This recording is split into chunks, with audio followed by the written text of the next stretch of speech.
15 વર્ષથી પાલેજમાં જૂના અને જાણીતા computer, laptop, CCTV camera service, printer repairing તેમજ નવા અને જૂના કોમ્પ્યુટર લે-વેચ કરનાર. એડમિશન ફોર્મ તેમજ તમામ સરકારી ફોર્મ ઓનલાઈન ભરી આપવામાં આવશે. વાગરા નગરના મુખ્ય તળાવમાંથી એક યુવકનો મૃતદેહ મળી આવતા ચકચાર. માનવતાના મિસાલ રૂપે મુસ્લિમ આગેવાને સંભાળી અંતિમ વિધિ પૂર્ણ કરી. વાગરા નગરમાં શુક્રવારે સવારના સમયે જુમ્મા મસ્જિદ નજીક આવેલા મુખ્ય તળાવમાંથી એક વ્યક્તિ ડૂબી ગયો હોવાની ચર્ચા ફેલાતા સમગ્ર વિસ્તારમાં ભારે ચકચાર મચી જવા પામી હતી. ઘટનાની જાણ થતાં જ મોટી સંખ્યામાં લોકો તળાવ કિનારે એકત્રિત થઈ ગયા હતા.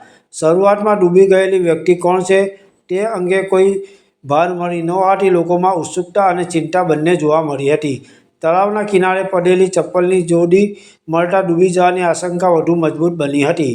સ્થાનિકોએ પોલીસને જાણ કરતાં પોલીસ તાત્કાલિક ઘટના સ્થળે પહોંચી હતી અને ફાયર બ્રિગેડની મદદ લેવામાં આવી હતી. ફાયર બ્રિગેડના જવાનોએ તળાવમાં સઘન શોધખોળ હાથ ધરી હતી.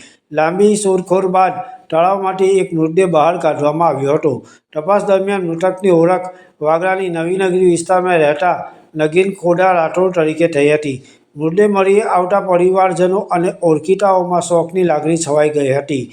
પોલીસે મૃતદેહનો કબજો મેળવી કાયદેસરની કાર્યવાહી હાથ ધરી હતી અને પીએમ માટે વાગરા સામૂહિક આરોગ્ય કેન્દ્ર ખાતે ખસેડવાની પ્રક્રિયા પણ હાથ ધરી હતી.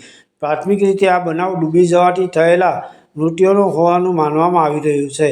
જોકે સમગ્ર ઘટનાની વધુ તપાસ હાથ ધરાઈ રહી છે.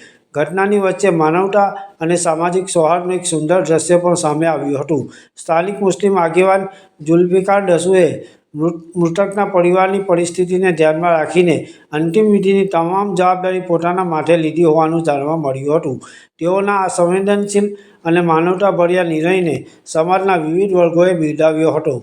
લોકોનું માનવું છે કે આવા સમયે ધર્મ અને જાતિના ભેદભાવને ભૂલીને માનવતાને સર્વોપરી રાખવી એ જ સાચી સમાજ સેવા છે. આ બનાવે એક તરફ પરિવારને ગમગીન બનાવ્યો છે તો બીજી તરફ ઝુલ્ફિકાર દસુના સેવાભાવી અભિગમે કોમી એકતા, ભાઈચારા અને માનવતાના મૂલ્યોને વધુ મજબૂત બનાવવાનો સંદેશ આપ્યો છે. સમગ્ર વાગરા પંથકમાં આ ઘટનાને લઈને શોક સાથે સાથે માનવતાના આ કાર્યની પણ ચર્ચા થઈ રહી છે. પાલેજ ટાઈમ્સ, ભરૂચ.